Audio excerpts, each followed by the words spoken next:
And there we go. Hello and good evening. Welcome to Real United Talk. We're in the Champions League after a very, very stressful afternoon. Got the usual suspects here tonight. Diedrich, who was there this afternoon. How you doing, mate? Still on a high? Yeah. Happy.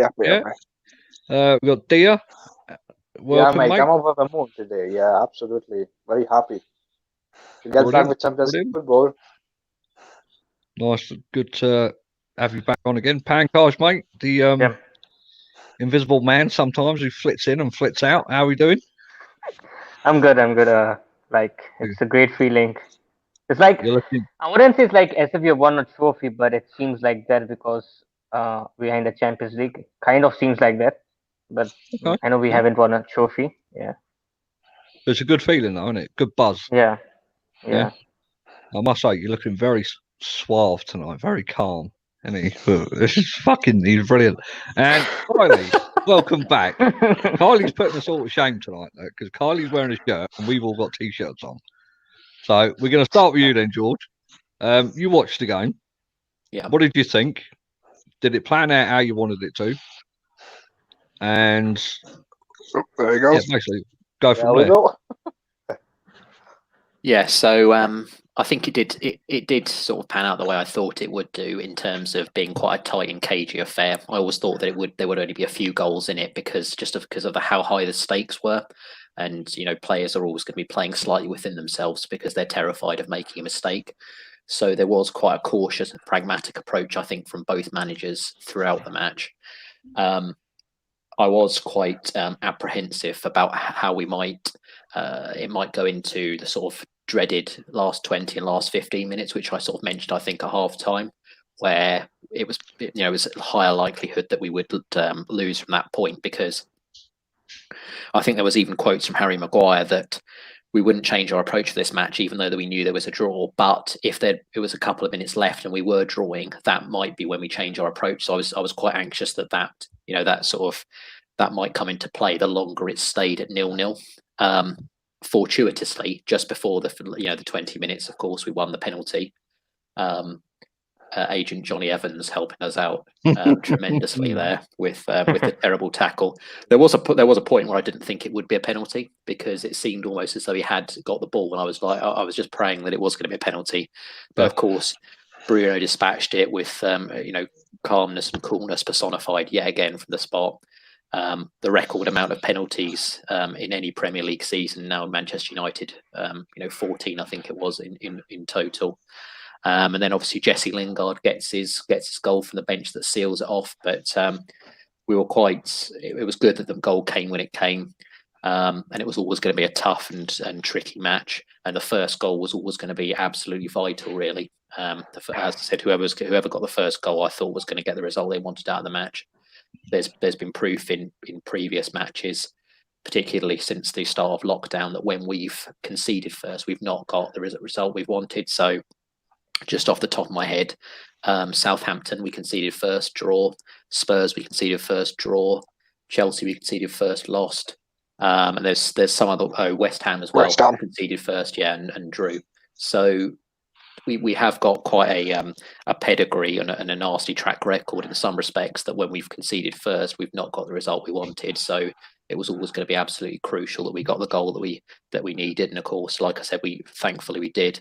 And the best thing is, of course, we're in the Champions League. And not only that, but of course, third as well, which means that I still believe that fourth, I think, has those two preliminary matches before you reach the group stage. So we've qualified automatically. And now it's all in the hands of Ed Woodward and whoever else is doing the transfers to make sure that he gets us the players we need now to build upon this next season, such as Sancho and Grealish, and hopefully a centre-back. Right. Okay. Now, we didn't do it this afternoon because I totally forgot about it, but I want man of the match from each of you. So while you're thinking about it, I'm just going to read this out from Chris, who says, "It's a fantastic result for what we're building to achieve. Now let's have a good transfer window, positive pre-season, and I hope we stay through next season to continue to build." And I absolutely second that. So let's go Pankaj, mate. Man of the match play. Martial. Martial. Yeah, because Well, go on. Yeah. Yeah, because he worked off the ball really hard. Man of the match. Okay, fair enough. Dear, man of the match. My man of the match is Tony Marshall as well, because he was very quality. He attacked. He was making some run. I think it's Tony Marshall for me. 100% Tony Marshall. Well, thanks for that, because that completely fucked me over for what I said before we went live. I thought we were all going to pick someone different. So, well done, mate. Well done. Diedrich? Not a lot to choose from, but I'd probably say Harry Maguire. Okay. Any particular reason? I think he kept Vardy pretty much quiet, like I said he were going to do. And yeah, I just think, like I said, I don't think there's a lot of positives to take out of that. Let's be honest, it wasn't the greatest game. It was just like average performances, wasn't it? Yeah, it was just if that. It was just, but like I said, job done. Carly? Pogba, definitely. Pogba, yeah, 100%. I know, obviously, I feel a bit.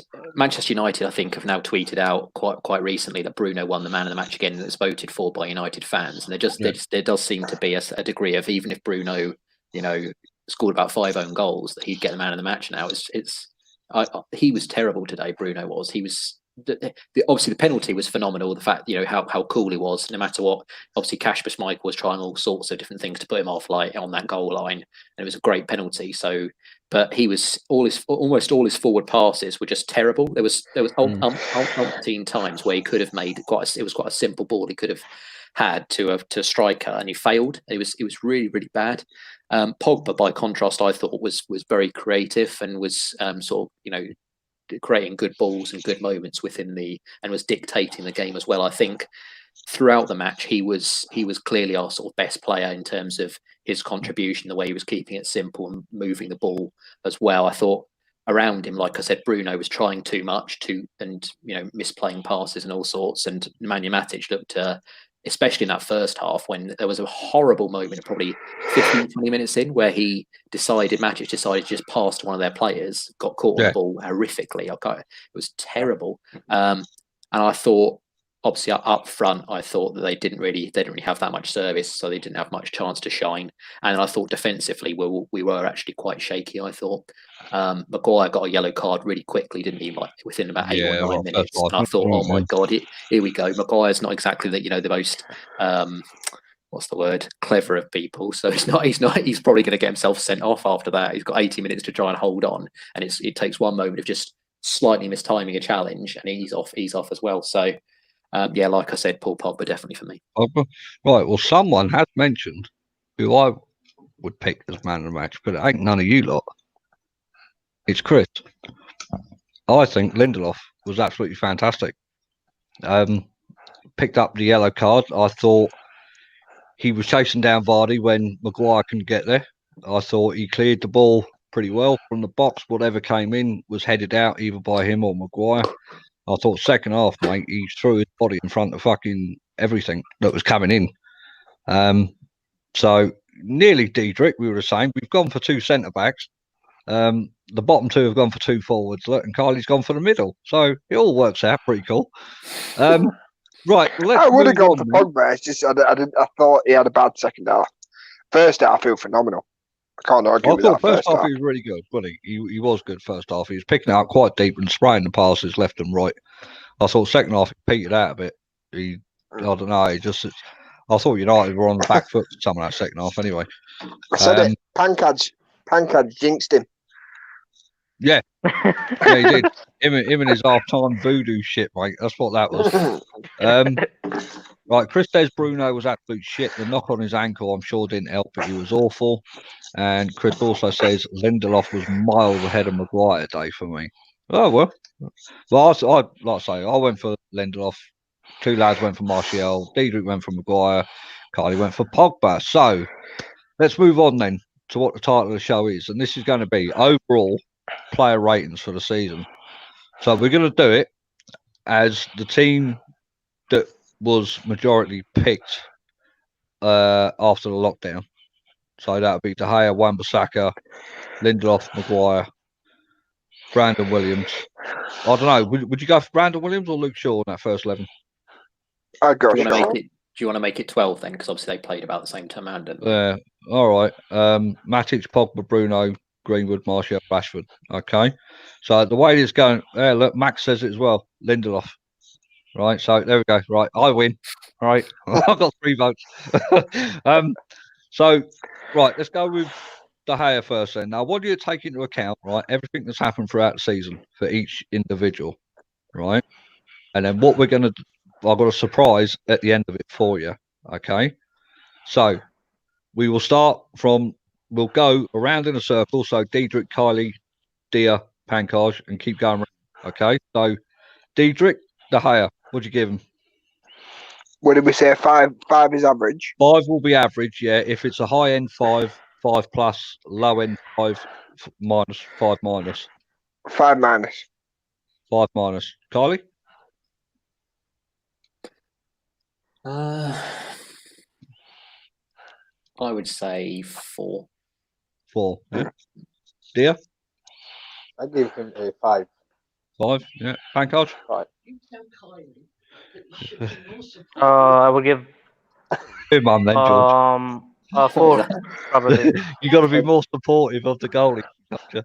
5 plus. What's that, Pankaj? I would give a 4. Okay, right.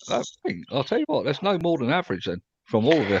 Let's have a look. Chris says De Gea is a 4. He's been below average. With De Gea, you've got to give him some credit for the amount of clean sheets that he's kept, but at the same time, the amount of He's made some horrific errors, hasn't he? He made one good I save. was close to going 4 as well. I think I would give him a 5 because he made one good save. I think he just it went directly to him, but he caught it really well. I think. Pankaj, it's over the season. It's not the one match. It's not the one match, mate, the whole season. The whole season. Yeah, I'll give him 5 average. Yeah. 5. Okay, fair enough. Mark says, didn't know you were doing a show tonight. I did say at the end of the show, Mark, if everyone was free, we do one. So I did mention it. You weren't watching. See? Caught you out. Right, Wan-Bissaka. Go on, Diedrich. Oh, I'd say 7. 7. Not bad scores. New signing. Kylie? I'd say 9. Other than the last few matches, but throughout the entire course of the season, he's been our best player, player of the season. So, yeah, fair. Max has gone Wan-Bissaka as 7. De Gea, Max says 5. Okay, fair enough. Dia? I would give him an 8. A strong 8. Yeah, strong 8. Strong 8. Okay, so 8 plus. Yeah, he's been phenomenal. Yeah. He's been very good this season. He's clearly the player of the OS. Fair enough. Pankaj? Maybe a bit controversial, yeah. I will give him a 6. Mate, you're a harsh fucker, Let me just I wouldn't want you as my teacher, mate, at school. The reason I would give him a 6 because you look at other fullbacks, and as a fullback, you need to offer a lot more forwardly. I know he's improved attacking wise, but you need to offer a bit more in the attacking, because I've seen him when he does go forward, then he passes the ball backward, just like Luke Shaw. Like he doesn't move that much forward. You can only see him moving forward against the teams which are playing a low block against us, like it's Sheffield or maybe Bournemouth. You don't see him playing. Yeah. He's got a point there, mate, because he don't offer much going forward. I would say watching him today, not one cross did I see from him going in that box today. He kept going backwards, didn't he? So yeah, good point that Pankaj actually. Right, Lindelof.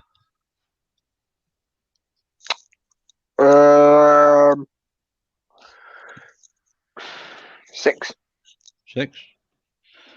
I'll say 6 as well. That's what I was thinking. So 6, yeah. Dear? I give him a 7. 7. 7? Yeah. Fair enough. Pankaj? 6. Yeah. 6, okay. Chris says Aaron Wan-Bissaka is an 8 for him. Max says Lindelof, Maguire, Shaw, Williams a 7, and Baye's got a 5. And Chris says Lindelof's a 6. Right, here we go then. Captain Marvel, Harry Maguire. 7. 7, yeah.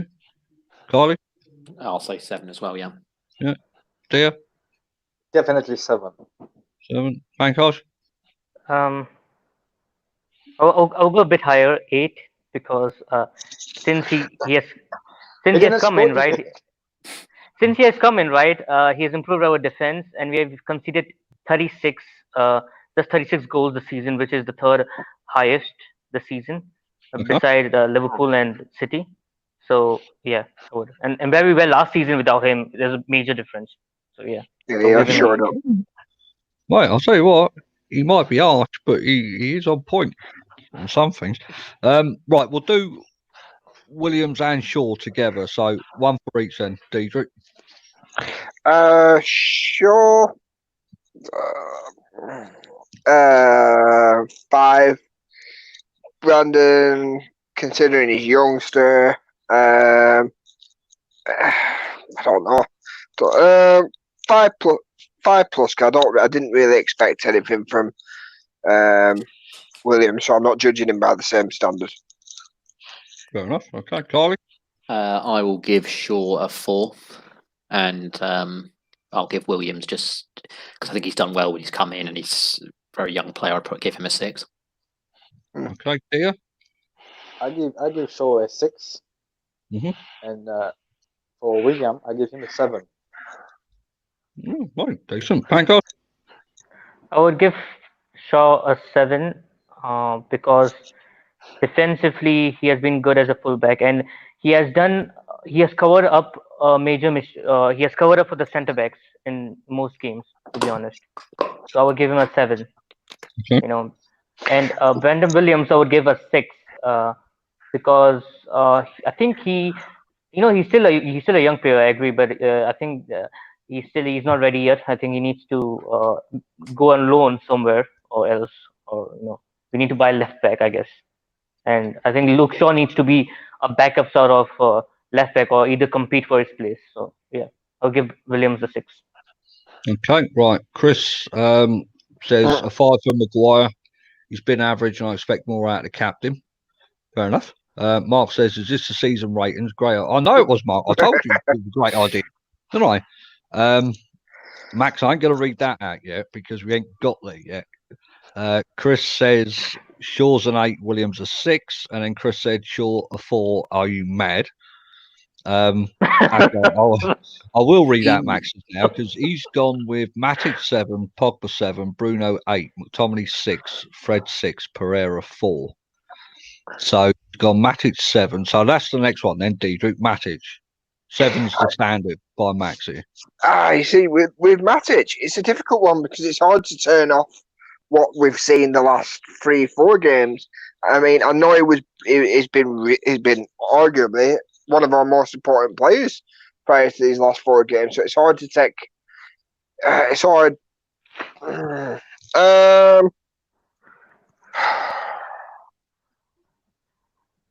6. 6. Yeah. Ollie? Matic a 7. I think it's important to take the entire season into context. And I think that's exactly the same just with on Luke Shaw, because yet again people forget that he was injured for a lot of the season again. In that first part of the season he was injured, and that's why Williams had to come in. That's why Williams, as Pankaj sort of mentioned, he might not be ready, but he's had to deputise for Shaw because Shaw's always injured. And even now again, like obviously these last 2 weeks since. When did he get injured against Chelsea? Was it, or here it was? Yeah, he's injured again. So, and he's out for another layoff, and that's been the story of his 6 years with us, has been him being constantly injured.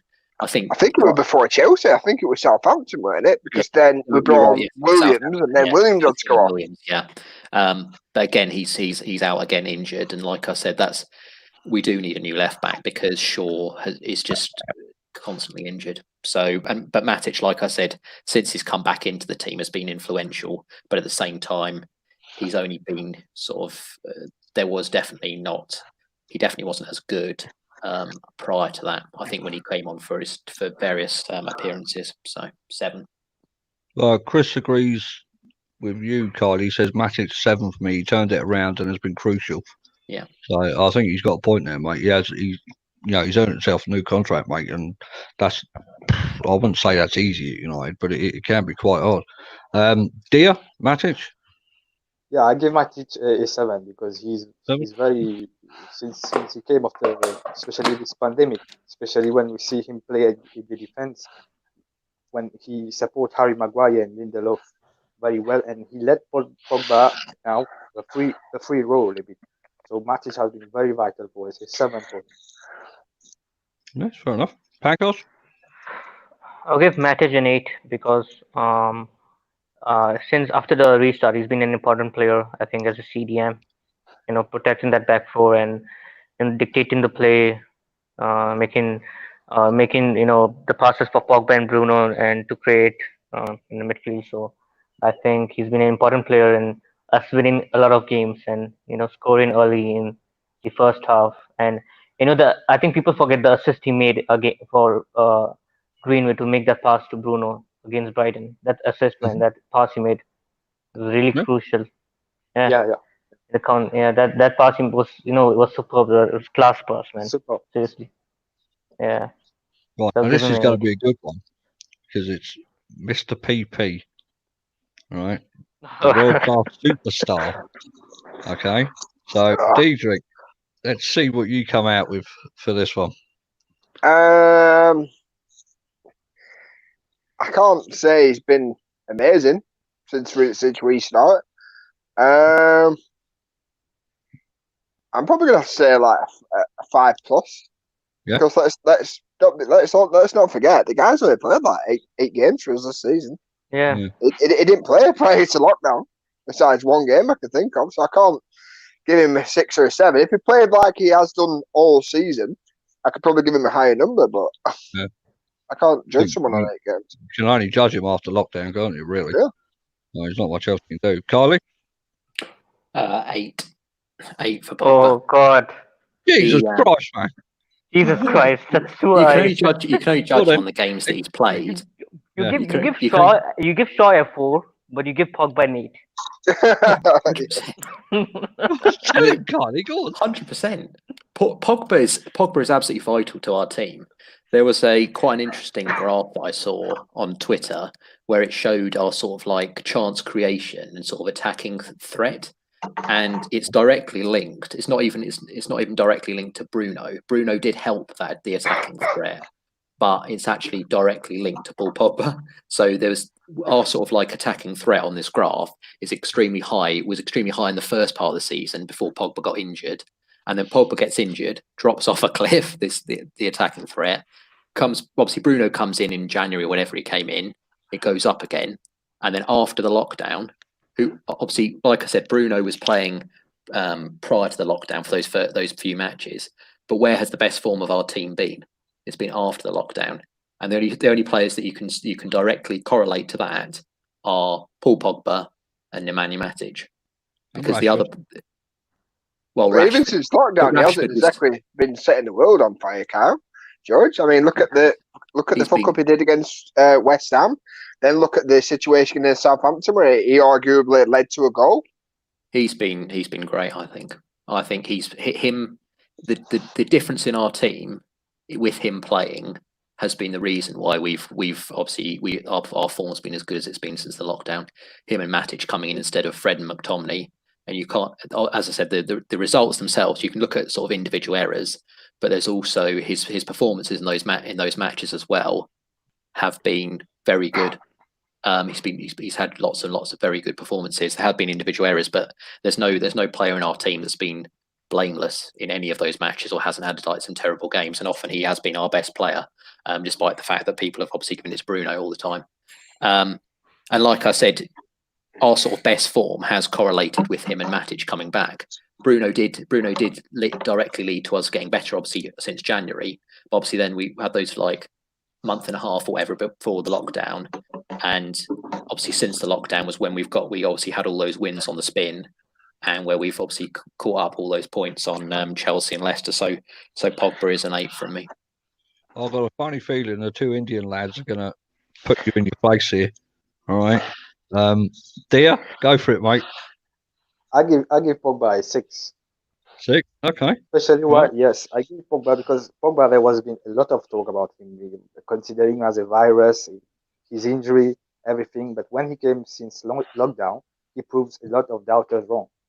So what he did, he worked very well with Matic, with Bruno, but that the feeling, he brings back the joy, the positivity of Man United. And if you see his quality of pulse, his physicality, he runs that midfield. I think you will see the best of Paul Pogba next season. I'm damn sure. Make a couple of signings. Pogba will be very important. He is a very important integral part of this team. So I think you will see the best of Pogba next season. I give him a 6. Well, I think you've got a point there, mate, because I did say a few weeks back I'd like to see him at United for another year just to see if Ollie does get the best out of him. Absolutely. Pancars, mate? First, I was looking to give him a 6, but I will give him a 5 because because I think defensively, I think maybe he's doing the job well or something, but there are some things he doesn't do well, like in the defensive output. He plays too deep sometimes, and certain mistakes he has done in a defensive half. I've seen him lose the ball a bit defensively, when he's very deep in his own half, and that incident which happened against Southampton, man. How can he do that, man? Right. Okay. As a the footballer he is, how can he? So I would give him a 5. I was thinking of giving him a 4, to be honest, but yeah, give him a 5. You're on 5. Okay. Chris says that Pogba's a 6 for him. He thinks he's had moments, so I'm sure knocking the rust off has affected him. Yeah, I think you've got to take everything in consideration, haven't you? I think this was to you, Carly, as well. You said you just destroyed your own Shaw argument. And Chris also said, do we think Pogba signs long term? Right, we'll answer that at the end, Chris. Bruno, so Diedrich? 8.5. Yeah. Okay. Fair enough. I mean, that's pretty good considering he came in January. And he's adjusted. I don't care. He's adjusted the Premier League, and he like anything. It's like water to a duck, man. Carly? 8. 8, yeah. Dia? I give him a 9.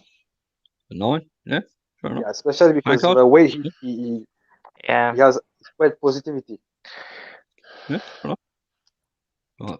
I would give him a 9 because look at the impact he has made, and how many goals he has already. 8 goals season, and he's 100%. He has a 100% penalty record. I think he's our best penalty taker in the team. I think 100%, mate.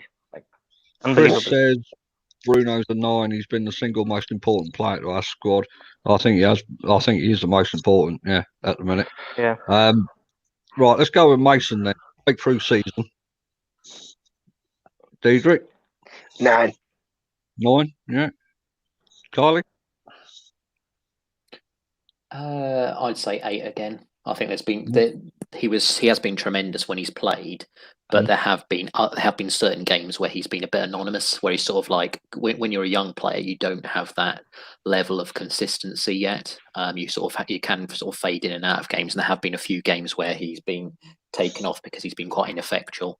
I think the Southampton game, I seem to remember, he wasn't. It was a bit like Pogba. No, Pogba will always be observable by people because obviously they'll always hold him to higher standards than anyone else. That's the difference with Paul Pogba. No, I mean dipping in and out of games, but no, but like I said, you will always know. People will always make a big deal out of Pogba doing it because they'll hold him to higher standards than other players, and that's always been the case, unfortunately, sadly because of the price tag. I was just going to say that because of the price tag. Dia? Mason? As a teenager, he comes and bagging goal. I give him a 9 because the way he goes, plays, he's absolutely phenomenal. For a teenager, 9. I can't seem to understand why Kylie even gave him an 8. I think he's, but I think he deserves a 9 because I mean, coming at the age of 18, you know, and playing for Man United, I know that like he's and in playing in front of Old Trafford with like a huge crowd. I mean, before the pandemic happened, I mean, he was playing in front of so many fans and scoring goals from the bench as well. And now he's starting games for us and he's scoring goals. And he has 17 goals, I think, right? Or 18, I don't know, 17 Yeah. goals in all competitions. I think he has leveled the record of I think Rooney or something in his debut, or I don't know. So he's been a phenomenal player.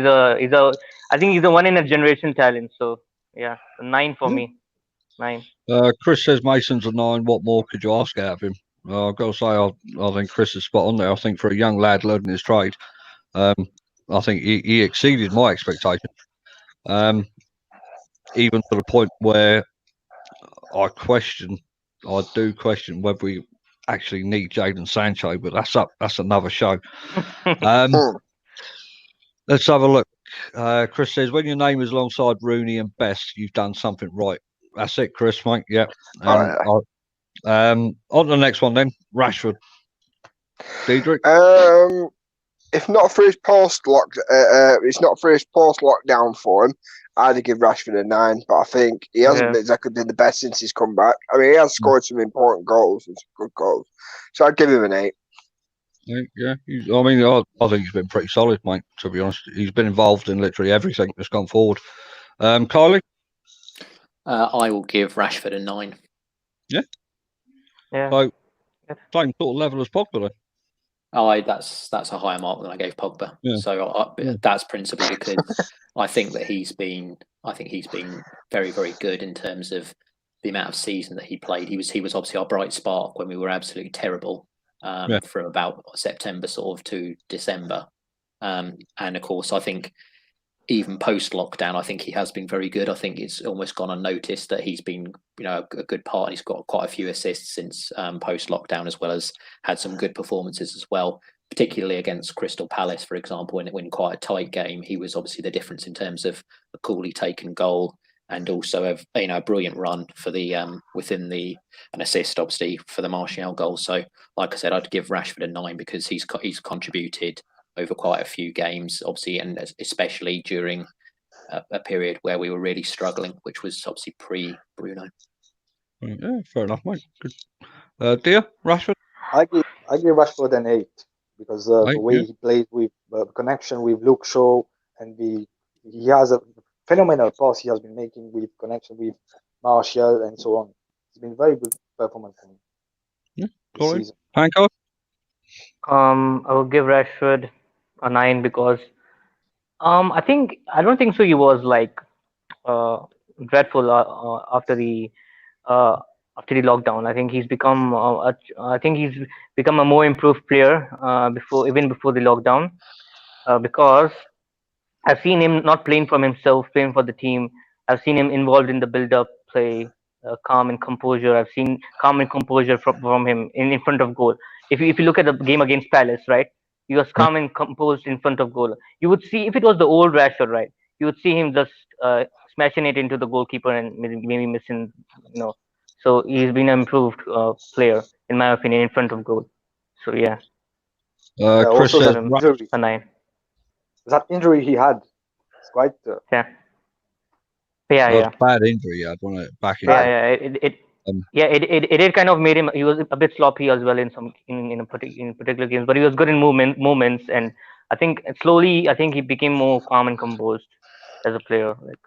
Chris agrees with the majority of you. Like, he's given him a 9. He's shown growth in his overall game. People need to see his runs and passes, etc. I think he's been fantastic this season. I really do. I think growing in the way he's playing. He's learning more and he's getting more intelligent. Last one then, Martial, Diedrich. 9. 9. Right. Why is that? Because he's been playing the centre forward role, the striker role. So do you think he is a striker, or do you? I think I think Yeah, I'd say he's established himself now as our number 9. I don't think there's any question anymore. I mean, like we've seen today, there are going to be frustrating games. I mean, he's one of those players that can either score you a brace out of nothing, or he'll frustrate the living hell out of you. But I think that'll come with time and experience, and I think as he plays that role more, he will get even better. But I just think he scored some important goals at important times this season. Yeah, fair enough. Even goals that you wouldn't expect. Like, I think like the header against Chelsea, I would have never with the one with the Wan-Bissaka cross. I'd never expected to get that the season before. The way he arched himself for that and got the power into that, mate, off that cross was fucking unreal. Kylie? A 9 for me as well for Martial. I think he's been an absolutely vital player in our team in terms of not just his own performance whenever he's played, his sort of general hold up even when he hasn't scored. Has been excellent. His link up play, he's an extremely intelligent player as well in terms of the runs that he makes, the passes as well. And it's not only that, but I think he makes all the players around him better as well. I think he when we saw how Rashford, when he had to play the centre forward role, we saw how he struggled. And centre forward is very much a specialised position where you have to have especially good close control and link up play with your back to goal. And that's something that Rashford doesn't necessarily have as one of his attributes. And I think Martial has proved this season that he is sort of, he should be our centre forward moving forward. And of course, I think he probably is our top scorer, isn't he, Martial? And that's obviously it's either one or two, but in between him and Rashford. But obviously, Rashford had quite a few penalties that he scored in the first part of the season. So obviously, from open play, he's been quite clinical and ruthless. And like I said, Martial's been a vital player for us this season. Fair enough. Dear? I give Martial a 9 because he's the one who connects all the players ahead of him. You have Bruno Fernandes, he's been connected, and also he press now. He gets involved in every touches. Really, he's a great puzzle to Man United squad. He's bagging goal. I think he did not score any penalties. He scored all goals by himself. He provides also assists as a striker, and he has bagged many goals this season. I think Martial would be very, very important again for next season, especially. Cool. Pankos? I was very critical of Martial in the past. I've been very critical of him, saying he's lazy, he's not working hard enough, and all. But as this season he's been incredible, working hard off the ball. Creating for not only for himself but creating for the team as well. Not only just dribbling past players and scoring. And he scored number 9 goals as well. As working out of the ball. So I would give him a 10, to be honest. 10 because. Yeah, he's been most consistent player, man, in the games we played. And even though we have not been winning games, he's been trying and scoring. That moment when he made that assist for Greenwood and he scored that vital moment. In us drawing against West Ham. So yeah. Diedrich, are we boring you, mate? No. Are you tired? Do you want to get off? He's tired. No, fine. It's just odd getting up when you've got a 4-month-old baby. Oh, sorry, mate. Yeah. Yeah. We'll. Right. So, Pankaj, player of the season then for you out of that 11. Player of the season, Anthony Martial. Martial, yeah, dear. Yeah. I think I give Wan-Bissaka because he's been consistent all day long. He's been consistent, very consistent. He's been maybe in the attacking, like you're saying, he's not been good, but in the defense, he's been absolutely phenomenal. I think we needed this. Man United never had a right back all the season. We had Dalot, we did not have this consistency of Wan-Bissaka and the connection he has in the defense with Maguire and everything and so on. So I think Wan-Bissaka is my name. Yeah, definitely Wan-Bissaka for me. I think a lot of our sort of like players further forward have been injured at points during the season, and Wan-Bissaka's been consistently there in all honestly almost all our games, and he has been exemplary, especially defensively. There's been a lot of games where we've had to sort of hold on, with Ollie's initially, obviously before Bruno came as well, with our sort of quite defensive tactics when we were almost being swamped by attacks and things like that. So there were quite a lot of times where Wan-Bissaka was absolutely vital to that. And I think just, for consistency across the entire season, which is how we're judging, I think Wan-Bissaka definitely player of the season. Diedrich? I don't want to be like everyone else, so I'll say Greenwood.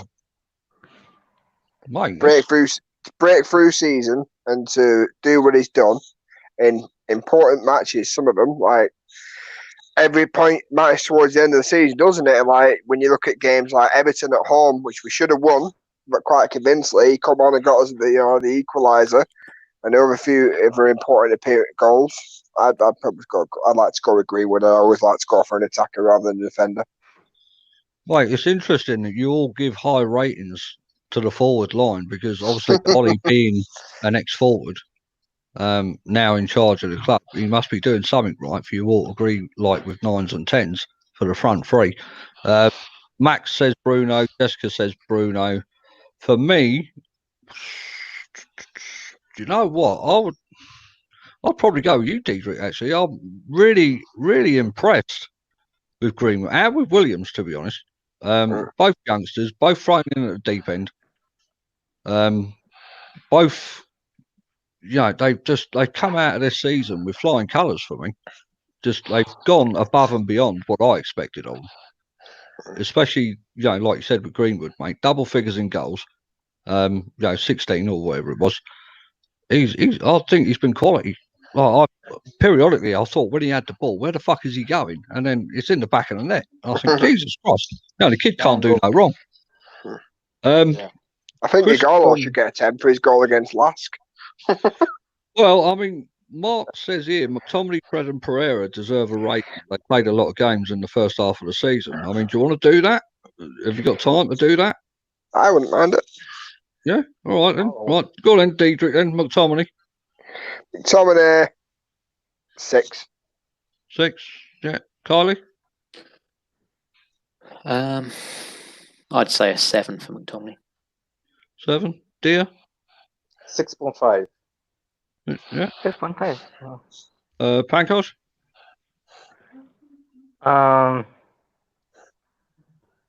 7. I will go with a 7 because he scored important goals, especially the goal against City.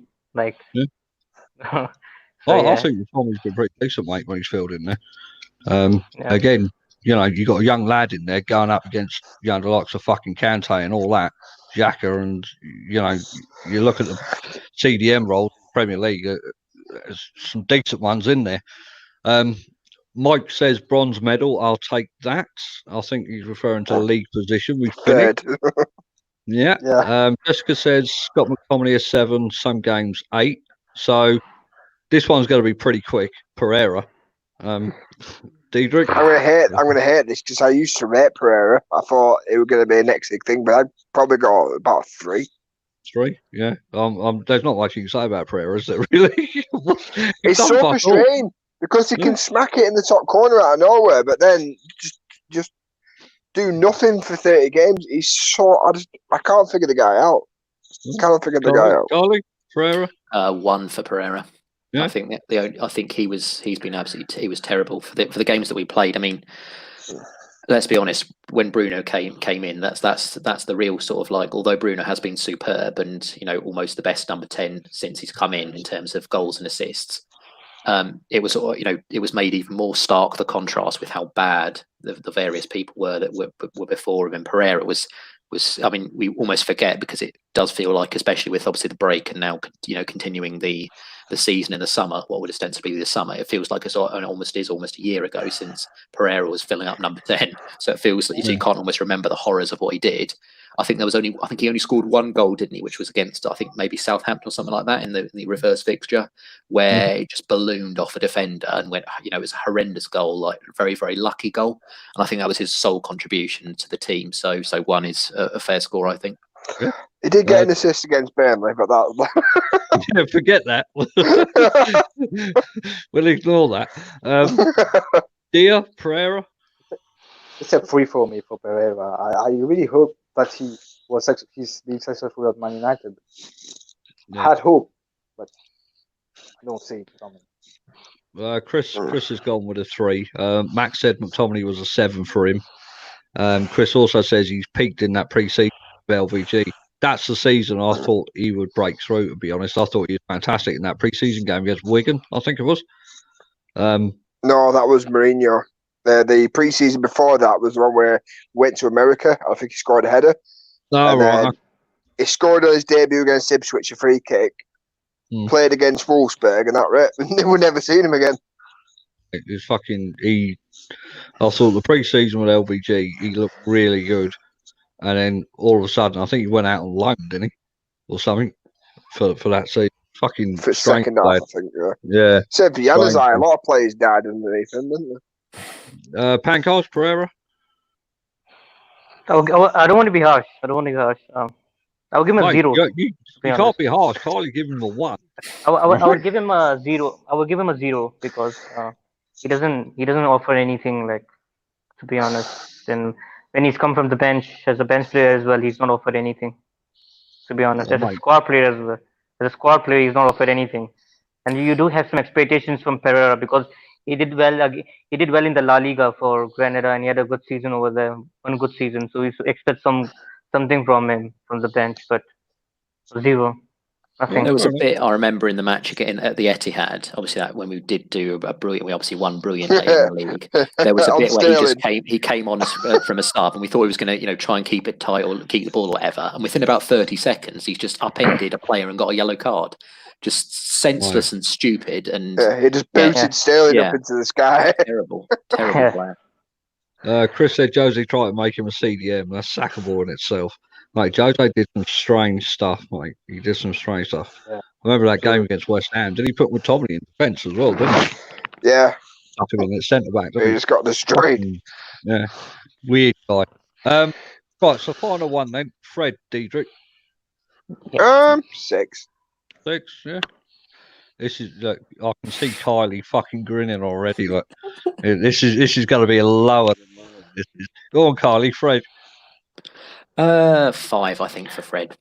I think he did do a good job when him and McTominay were holding down the fort in that first part of the season, which they had to do, really.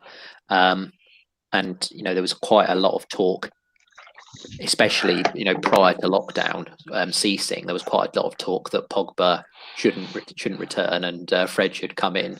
And as I said, that was quite a widespread sort of thing that people wanted that to happen. But I think you've sort of seen that since lockdown, also when he's sort of come on from the bench and things like that, you've seen the difference in quality. So Fred a 5, just being because like I said, he was a good deputy in that first part of the season, but ultimately we've seen how the results have upturned since Bruno, and then obviously since Pogba and Matic have come in the middle. Fair enough. Dear Fred, I give Fred a 6 because he's been trying hard especially for the first part of the season where he connects with McTominay, and he tried very hard to. I think it is very unfair sometimes, but Pogba, Matic, everyone has overtaken his role now, so it's very difficult for him. But I like Fred. I think you need.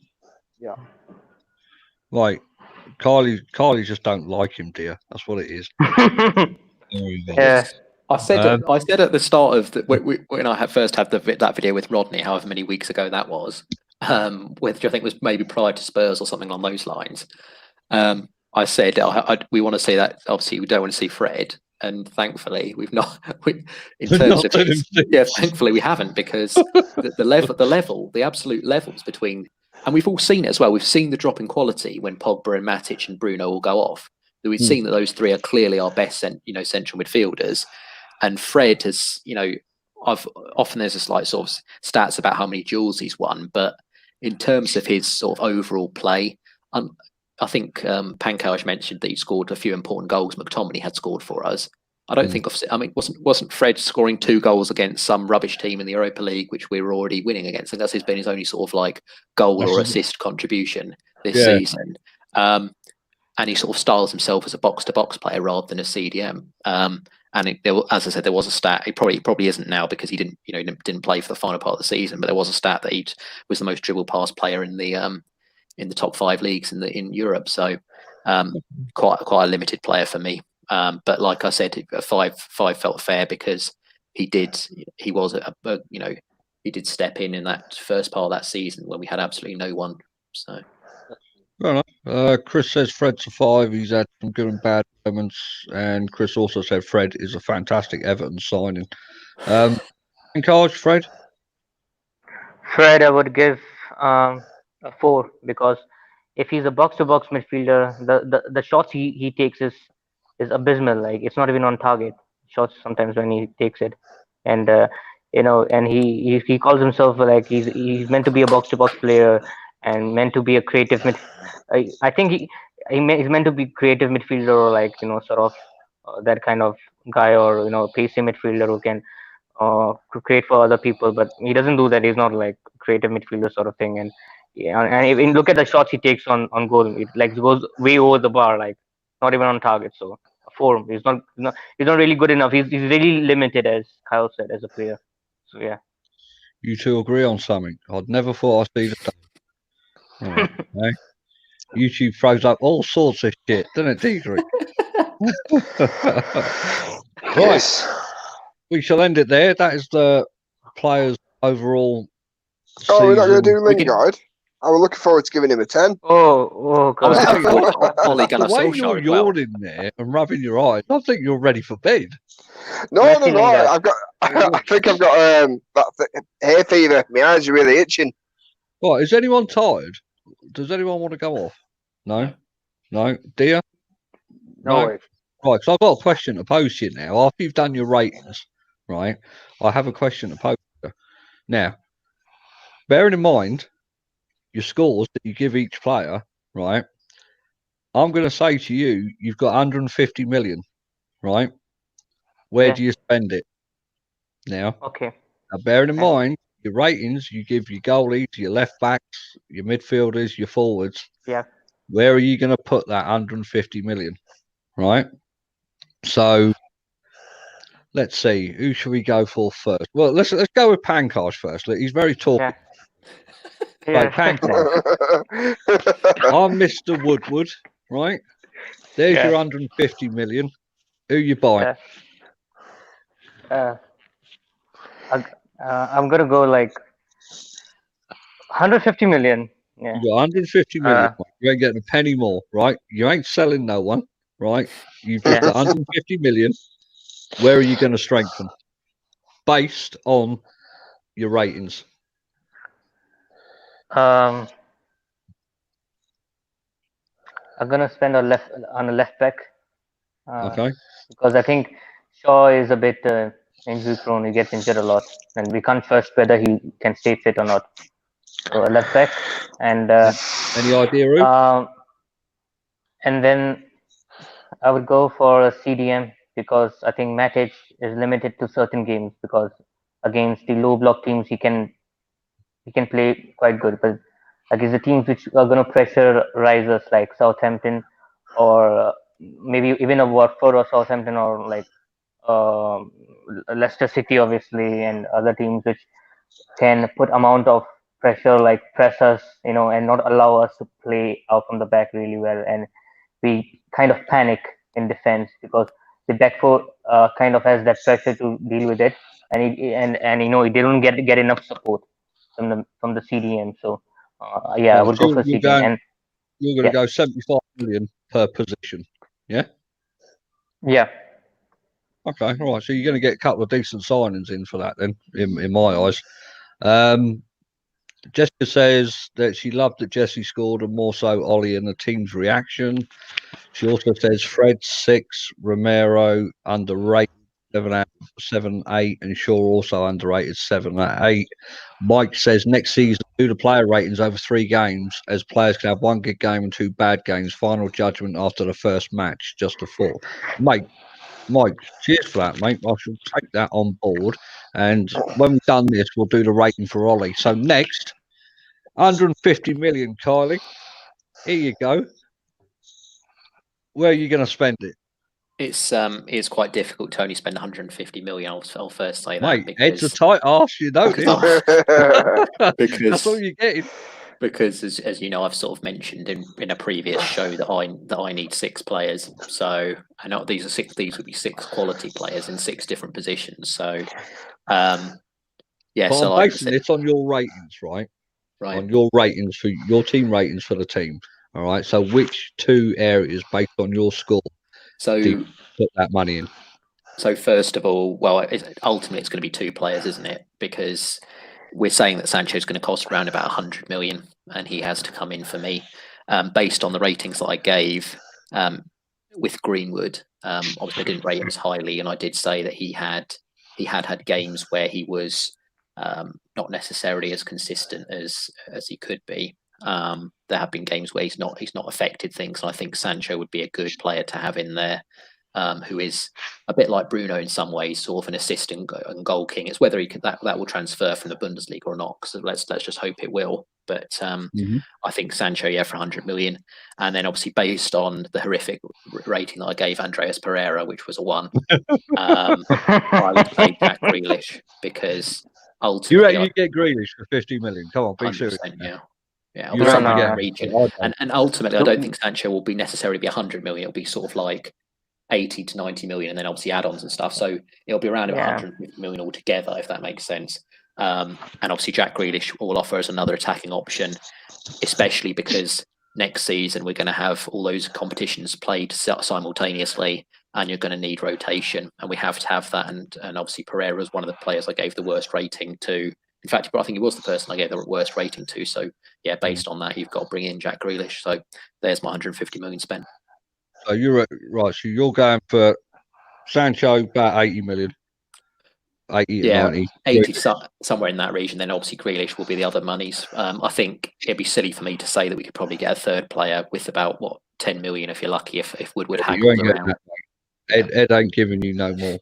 Unless we sell someone for a high fee. No. Yeah, but Mark's already said it, so that can't do that. Jessica says Maddison Sancho. I reckon Maddison's price. I think Maddison would cost more than 60 million, especially if you got Harry Maguire for 75, 80. That's why Ollie and all the players were celebrating when Lingard scored, because they were like, "There's an extra 10 million we're going to get when we sell him." he's now scoring. I can't wait for him to go. I can't stand the guy. Well, Max says when United are interested in a player, the price goes up, which is true, absolutely spot on. Dear, you're in Mr. Woodward's office. There's your money. Who you buying? Where are you strengthening? We need a centre back. We need someone who is influential, a leader, someone who is quick, who can influence the back four. So we need this. And also we need a centre CDM as Partey, like Partey. Okay, yeah. Someone like Partey, Partey, like Atletico Madrid. And also we need a right winger like Sancho, I believe. Well, Mike, you ain't getting all 3 of them for 150 million. I'll tell you that now. Right? No chance. I'm gonna sell some player. No, you're not selling that, mate. Come on, you got to be realistic here, right? I mean, I'll give a bit of leverage to Kylie. I can't talk. So if you're going, my 2 would definitely be 150 million. It'd be somewhere in that region. No, can't, mate. I reckon now Villa's stay up, mate. I reckon Grealish price goes up, and he's English as well. No, 80 million. 80 million. Yeah, mate. There's no way United are paying 100 million for Sancho or 80, 90. They said 50. We paid. How much did we pay for Bruno? Though it was about 50 million, wasn't it? And Bruno's definitely. Obviously, as you said, there's that sort of English tax. About obviously. But same amount of money as it's like Bruno. Max says, mate. United come knocking, boom, the fucking price skyrockets. Bruno was actually 47. Bruno was actually 47 million plus add-on. Yeah, add-on. If we qualify for the Champions League, so we have to pay that one as well to Sporting because we qualified for the Champions League, and it was like 20 million something, 15, 20 million. So yeah. Well, I can't, dear, because you ain't having them free, mate, for 150 million. Not a chance, right? So where are you going? I go with a centre back and I go right wing. Right wing, yeah. Fair enough, mate. Yeah. Anyone in mind? Or you just want 2 decent players and that's it? You're quite happy. No, I think we need also a striker, which we got beef with Martial. I don't tell that Martial is not good. We need someone. Wait, he like, fucking wants everyone, didn't he? Well, you didn't let me go into my 6 positions, which included some of these as well. So he wants 4 players here for 150 million. Wait, I'm telling you, Ed said, fucking there needs to be our director of football. I'm gonna say Pereira.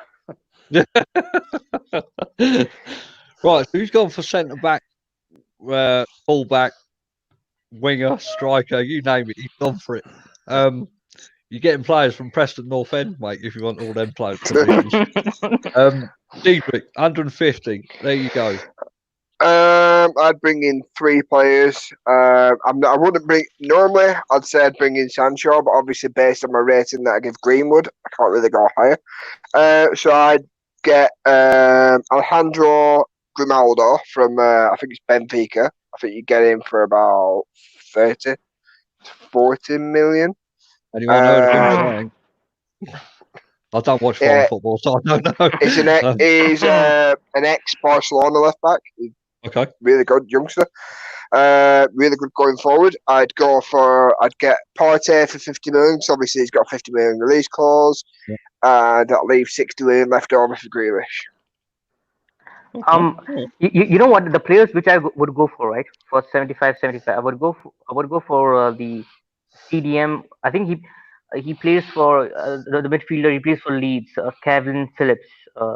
He's a decent. Kevin Phillips. Yeah. Sunderland boy.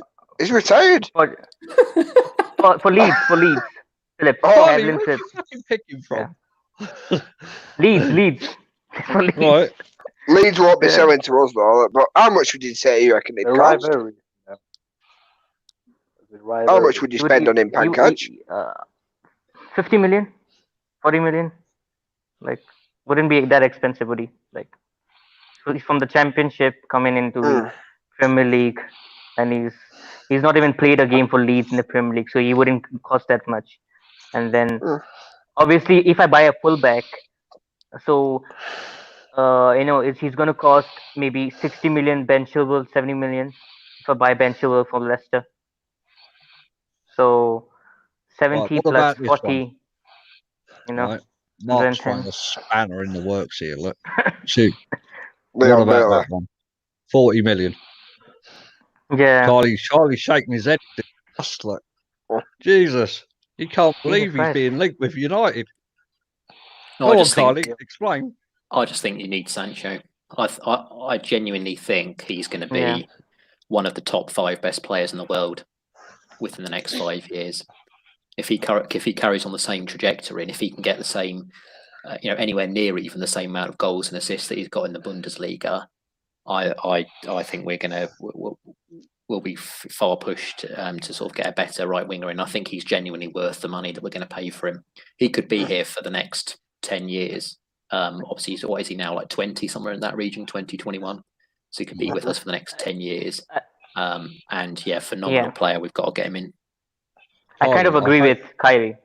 I agree with him. I hate to throw a spanner in it, right? I do hate to throw a spanner in it, right? Yeah. But you do know that when he hits 25, 26, Madrid and Barca will come calling, right? Very, very rare do you get a player stay at a club for that length of time nowadays, mate. But a lot of the time, when that happens, it's a foreign player that says it. You get Ronaldo saying it's his mum's dream for him to play for Real Madrid. Fucking Portuguese, what's all about? No, I think he would stay. I think Jaden would actually stay in England. I think I always had that fear with Ronaldo. I never had that fear with Rooney. Although you don't tend to get a lot of English players going abroad. I mean, kind of breaks the rule that we're buying an English lad from abroad. But I don't think he'd go to Real Madrid. No, I've got to agree with Mark because, like I say, everyone knows I don't watch many games outside of United, but Mark's only watched him for England, and he reckons he's been bang average. I think he's been better than average, but when he played for England, I don't see what you're saying, Carly. You know what I mean? I don't see that high level profile player. Whether that's because he's surrounded by the likes of Kane and Sterling and fucking Rashford, everyone and sundry. but I don't looks like he's about to just scream.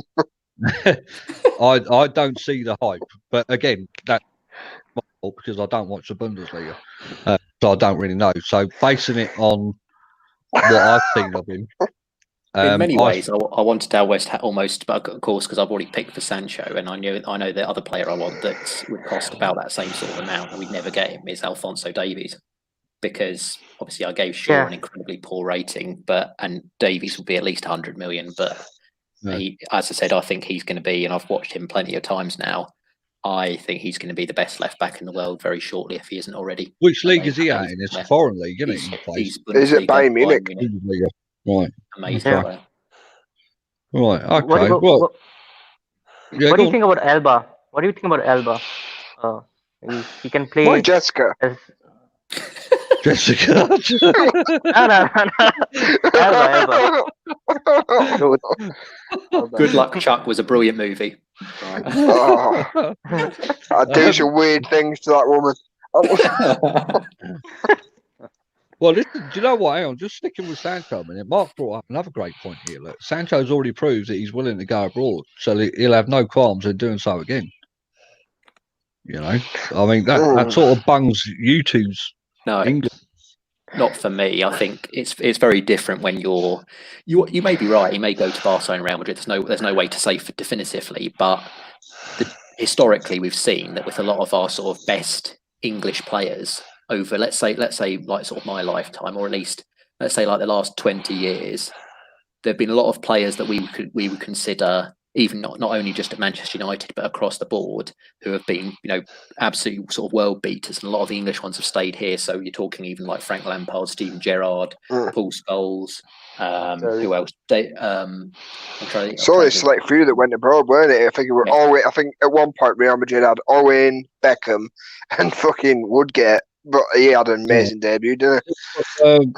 Management went as well, didn't he? Yeah, we're talking about good players. Yeah. Beckham was almost forced out, wasn't he, though? Beckham was almost forced out because of the boot incident, wasn't he, really? And it was almost like a parting of the ways. Yeah. Dear, what do you think of Sancho? Sancho, I think he will be a very good signing for Man United, especially in England now. He went to Bundesliga, which is a completely different league. It's not the same as the Premier League, but as a young lad, I think he will get to adapt to Man United. You know, with especially Pogba, with Marcus Rashford. So Pankow's disappeared again. Is that for Ahmad? No. Did you? I have a feeling with Sancho.